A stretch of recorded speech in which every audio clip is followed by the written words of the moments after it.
From the rugged desert outside Yuma, Arizona, this is Outpost Outspoken. Outpost Outspoken is the official podcast of U.S. Army Yuma Proving Ground, which conducts natural environment testing of military equipment in Arizona, Alaska, and the tropics. Hello, I'm Mark Schauer.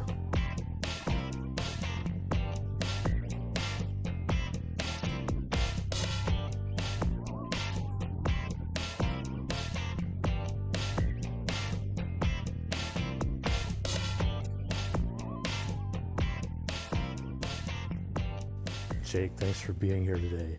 Now, when you started as a test officer here in 2009, you were working on the Bradley fighting vehicle, a legacy system, improvements to a legacy system. Now you're the integrator for next generation combat vehicle, which is a totally different ballgame. Yeah, when the Bradley was first designed, many decades ago, it was designed for a Cold War type scenario. Conventional warfare. And so as we started to go over to Iraq and Afghanistan, we saw that the type of war that our troops were fighting was not your conventional war. And so there was all these kind of ad hoc type add-on armors and different things to improve the survivability of the platforms, the mobility of the platforms, and even the reliability. And these were problems that when the vehicle was designed many decades ago, it was never really a consideration. We never really thought that we were going to have these kinds of challenges. And so it was definitely pretty neat to see some of the different technologies ranging from unique armor configurations to unique suspension configurations to powertrain. Anything under the gun really could have been upgraded during that time frame. They looked at all of it to help improve the survivability, lethality, mobility of the platform. And so what you're doing today for the next generation combat vehicle, in large part, the testing that you're doing today is going to inform the vehicle itself, right? Exactly. So as the Army looks at what we've learned from the last 20 years of irregular warfare, and they couple that with, the previous knowledge they had when they developed the big 5 weapon systems that they started fielding. So now the Army's coupling together the lessons learned from that, the lessons learned from irregular warfare, and they're trying to see, how they can blend that into a solution that will be able to support, a fight against a near-peer adversary or an irregular warfare type scenario. But they also want to be able to develop a solution that's modular so that we're not, let's say, pinpointed to a solution to just fight a near-peer adversary. The Army wants to be smart about it. They want to make something that they can upgrade down the line and they can keep in service for decades. So the testing that's happening out here, sometimes could be at a component level that's integrated onto a whole platform. Sometimes it could be an entire new platform that's out here, but it's information that goes directly to the decision makers to help inform, do we think this technology is ready for prime time? Are we ready to ask a contractor to try to integrate this type of technology, or do we think it needs more time to develop and mature? And part of what you're looking at is a vehicle that would be optionally manned or unmanned. Correct. Yeah, that's part of the equation now. As we start to see more and more unmanned vehicles, in the private sector, right? You have your Teslas, Waymo, and different companies like that are working on unmanned vehicle operation. That technology, the cost of the technology, the cost is dropping drastically. The maturity is increasing. With the millions and millions of miles that you're seeing accumulated on Teslas and other unmanned systems. Especially up in the Phoenix area, they do a lot of testing for some of the companies like Waymo and things of that nature. Testing unmanned ride share, unmanned taxi type services. So, we've got a lot more data to draw from in the private industry and lessons learned in the private industry now than we did, 30, 40 years ago, or even, 15, 20 years ago during the Future Combat Systems days. Now, during Project Convergence 21, a lot of this technology in very early maturity was tested here at YPG or demonstrated here at YPG. And part of your role is ensuring this testing was done efficiently and safely. So what did you have to do to plan for safe testing of something this new? But that's a good question. So there was, I kind of got pulled in on the project probably around this time last year, maybe like February time frame, and started to kind of absorb as much as I could as I was stepping into this role. And I was able to leverage my experience with various different types of tests out here, with systems that were already fielded, systems that weren't fielded.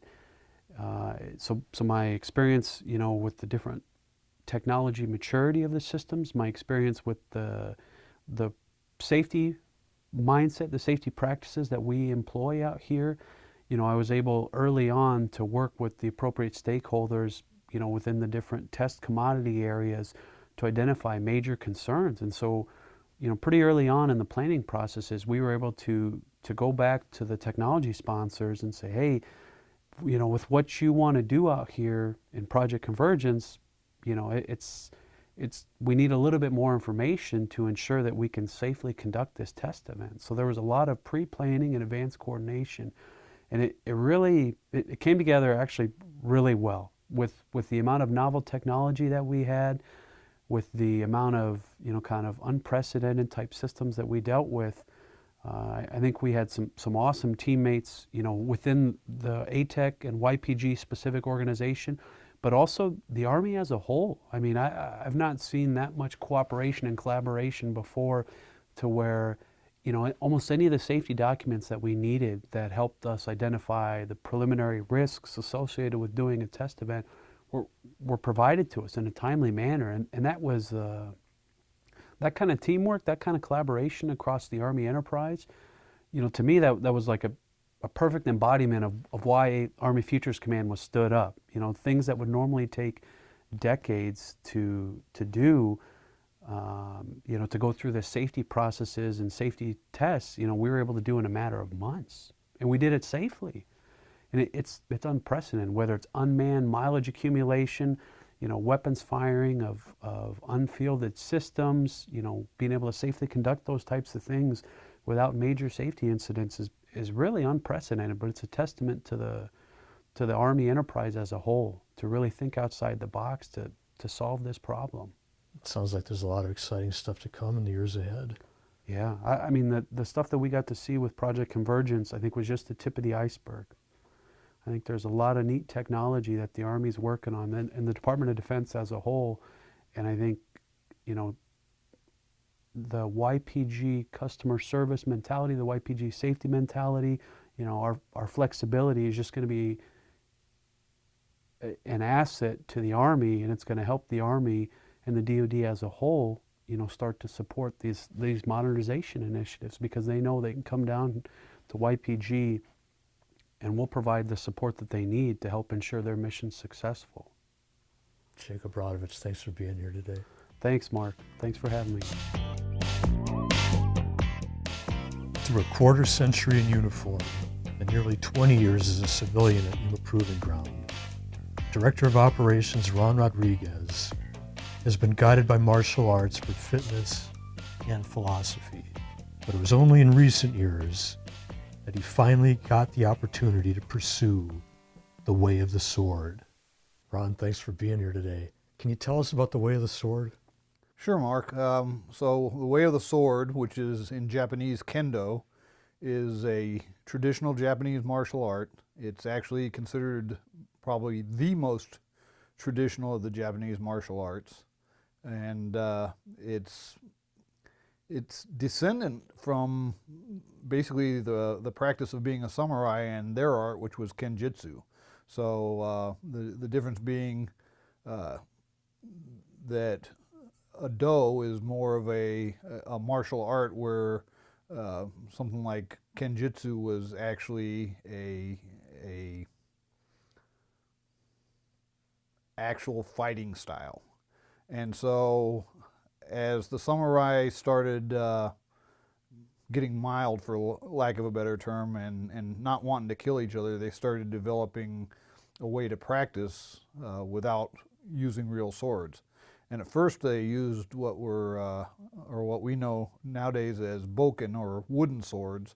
But as you can imagine, even with wooden swords, there were a lot of injuries and even a few deaths. So eventually they developed what's known as a shinai, and a shinai is a bamboo sword that you strike armor with. And so when we practice, we can practice basically full contact. Now, you've been a martial arts enthusiast for quite a long time. Yeah, I started martial arts in 1973. I've been interested in martial arts pretty much as long as I can remember. Probably the biggest influence, as for a lot of people of my generation, was Bruce Lee. First in 1966 in The Green Hornet, and then in 1973 when his movies started becoming U.S. mainstream movies. What a lot of people now don't understand is we had never seen anything like him. I mean, we literally, after the movies, would go out in the streets, kicking the air and practicing our own form of kung fu. And, you know, I'm somewhat convinced that Carl Douglas took his song, Everybody's Kung Fu Fighting, from all the kids coming out of Bruce Lee movies at movie theaters. So, yeah, I went into Chinese martial arts in '74, and then I went to Korea in '77, started practicing Korean martial arts, and got here and found out we had kendo here, so I started taking that. Now, see, kendo seems like a fairly esoteric martial art so far as the general public's concerned, but there are other kendo practitioners here in Yuma? Yeah, so I was actually surprised. So back in 1974, there was a movie called The Yakuza, which is a Japanese term for their organized criminals. And there was a scene in that movie where one of the lead actors was Robert Mitchum, and the other one was a Japanese actor named Takakura Ken. And Ken was playing a former Yakuza, but he was also leading a kendo dojo or school. And so there's this one scene, and it's a couple minutes long, where they're practicing a form of what's known as kirikaish, which is basically where it's one of the first things you learn once you start moving in kendo, and it's a drill between two partners when you're in full armor, where you're striking basically 21 times, and you're doing footwork up and down the floor of the school. And so from that point on, I just had this desire to learn kendo, but I never was in a place where the opportunity presented itself very well, so it never happened. One day, probably in late 2015, I was talking to Bill Heidner, and we started talking about that movie for some reason. And I said, yeah, I've always wanted to take kendo. And he said, well, why don't you take it up at the college? And I said, what college? He said, AWC. And that's how I found out there was kendo at the college. And that class is every Saturday, and I've been taking it now since 2016, since January 2016, so 6 years. Now, how much equipment and so forth is required to participate? So I characterize kendo kind of like golf. Kendo can get very expensive. You don't really need a lot of equipment. You can do basic kendo forms and katas or prearranged forms with just a shinai. But if you want to get into actually working with a partner, full contact, then you're going to want to get armor and what's known as a kendogi and a hakama, which is the jacket and the pants. But then there's also a men or a helmet, a do or a chest protector, a tare or a hip and groin protector, and 2 gloves that you wear called kote. And I got a really good deal back in 2016. I got the entire set for about $350, but it's not unusual for that to cost about $500. So one of the things as we get new students, we advise them, don't worry about buying anything until you're sure you want to continue doing this, because it is a pretty good investment. It sounds like you have no plans of stopping anytime soon. No, I mean, as long as my body will let me keep doing it, and it's, you know, in some ways, I mean, don't get me wrong, it's a great workout, but I have actually sparred. I went to San Diego a couple years ago for what they call the final practice of the year, and I sparred with a couple of very senior ranking Dons or black belts who were in their 70s and 80s, and they had no problem with me. Wow. Ron, thanks so much for sharing with us today. Mark, thank you for having me.